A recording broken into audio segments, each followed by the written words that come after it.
क्या आप दिन में सोते हैं? अगर आप दिन में सोते हैं तो मैं आपकी जानकारी के लिए आपको बता दूं कि ये आदत आपकी सेहत के लिए और आपके काम के लिए बहुत अच्छी है। एक स्टडी से पता लगा है कि दिन में छोटे छोटे पावर नैप लेने से आपकी क्रिएटिविटी और आपका फोकस बढ़ता है और बाकी बचे हुए दिन में आप फ्रेश फील करते हैं। ना सिर्फ ये, स्टडी से यह भी पता लगा है कि जो लोग दिन में पावर नैप लेते हैं उनके हार्ट अटैक से मरने के चांसेस 30% कम होते हैं उन लोगों से जो पूरे दिन काम करते रहते हैं। है ना ये अमेजिंग फैक्ट? गाइस, कई बार आप लोगों ने ये नोट किया होगा कि खाना खाने के जस्ट बाद हमारे सीने में जलन होने लगती है और गलती से अगर हम लोग स्पाइसी खाना खा लें तो ये जलन और भी ज्यादा होती है। अब इसके पीछे का कारण होता है खाने से प्रोड्यूस होने वाला एसिड, और अगर आप इसे कम करना चाहते हैं तो मेरे पास एक बहुत सिंपल सा उपाय है। वो क्या है मैं आपको बताता हूं। आपको खाना खाने के जस्ट बाद च्युइंगम चबानी है। अब च्युइंगम चबाने से क्या होगा?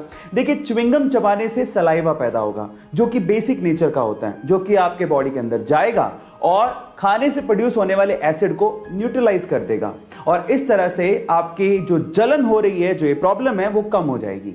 है ना गाइस अमेजिंग फैक्ट? ये तो हम बचपन से पढ़ते आ रहे हैं कि हेल्थ इज वेल्थ, और अगर आप अपनी हेल्थ को अच्छा करना चाहते हैं तो मेरे दो फैक्ट आपको बहुत काम आ सकते हैं। फैक्ट नंबर 1, अगर आप दिन में 10 से 15 मिनट के लिए रस्सी कूदते हैं तो ये आपके 200 कैलोरीज को बर्न कर सकता है। इतनी अच्छी एक्सरसाइज है और ये कार्डियो में बेस्ट एक्सरसाइज मानी जाती है जो आपको फिट रख सकती है। नंबर 2, साइंटिस्ट लोगों ने रिसर्च से पता लगाया है कि जो लोग ज्यादातर अपना समय इंडोर बिताते हैं उनके आंखों के और उनकी इम्यूनिटी के वीक होने के चांसेस सबसे ज्यादा होते हैं। इसलिए थोड़ा बाहर निकलिए और अच्छी हवा खाइए। गाइस, डोमिनेंस यानी कि वर्चस्व की लड़ाई सिर्फ इंसानों तक ही सीमित नहीं है, ये जानवरों में भी होती है और मेल पांडा में तो वर्चस्व की लड़ाई एक अलग ही लेवल पे चल रही है। कैसे मैं आपको बताता हूं। एक्चुअली सिर्फ अपने वर्चस्व को यानी कि अपने डोमिनेंस को दिखाने के लिए मेल पांडा हैंड स्टैंड करके टॉयलेट करते हैं, मतलब अपने हाथों पे खड़े होकर सुसु करते हैं। और मजे की बात यह है कि जिसके सुसु की धार या मार्क पेड़ पे सबसे ऊपर होता है उसका वर्चस्व उतना ही ज्यादा माना जाता है। ये पांडा जितने ज्यादा क्यूट होते हैं उनकी हरकतें उतनी ही ज्यादा फनी होती हैं। गारंटी और वारंटी, आखिर इन दोनों में फर्क क्या होता है? देखिए, जब भी हम कोई प्रोडक्ट लेने जाते हैं तो कोई हमें गारंटी देता है, कोई हमें वारंटी देता है। कोई गारंटी और वारंटी दोनों देता है और कोई तो दोनों ही नहीं देता। पर सवाल यह है कि इन दोनों में फर्क क्या है? तो चलिए मैं आपको बताता हूं। देखिए, मान लीजिए कि आपने कोई प्रोडक्ट खरीदा और वो प्रोडक्ट वारंटी में है और अगर वो खराब हो जाए तो दुकानदार उसे रिपेयर करके आपको वापस देगा, यानी कि वारंटी के केस में रिपेयर होता है।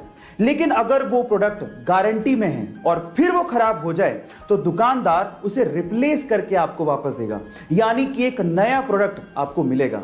अब मतलब क्या निकला? वारंटी के केस में रिपेयर होता है लेकिन गारंटी के केस में रिप्लेसमेंट होता है। हम में से बहुत सारे लोग अपनी भारतीय भाषाओं को इस्तेमाल करने तक में शर्म महसूस करते हैं, लेकिन दूसरी ओर कुछ लोग ऐसे हैं जो कि हमारी भारतीय भाषाओं को बड़े बड़े मंचों पर बहुत प्राउडली बोलते हैं। उनमें से एक है डॉक्टर गौरव शर्मा। मैं आपकी जानकारी के लिए आपको बता दूं कि अभी रिसेंटली ही न्यूजीलैंड के पार्लियामेंट में डॉक्टर गौरव शर्मा को एमपी चुना गया और जब 25 नवंबर को उन्होंने अपने पद की शपथ ली तो वो उन्होंने संस्कृत भाषा में ली और ऐसा करके वो पूरी दुनिया में चर्चा का विषय बन गए। गाइस, मैं आपकी जानकारी के लिए आपको बता दूं कि डॉक्टर गौरव शर्मा हिमाचल प्रदेश से हैं और 1996 में वो न्यूजीलैंड शिफ्ट हुए। किसी यूजर ने उन्हें पूछा कि आपने शपथ हिंदी में क्यों नहीं ली, तो इस बात पे उन्होंने जवाब दिया कि संस्कृत भाषा सभी भारतीय भाषाओं की जननी है। गाइस, ये फैक्ट आपको जान के कैसा लगा चैट सेक्शन में जरूर लिखिएगा और अगर आप मुझे यूट्यूब पे देख रहे हैं तो हमारे चैनल को सब्सक्राइब कर लीजिएगा और अगर आप इंस्टाग्राम पे देख रहे हैं तो मुझे फॉलो करना मत भूलिएगा। मिलते हैं अगली वीडियो में।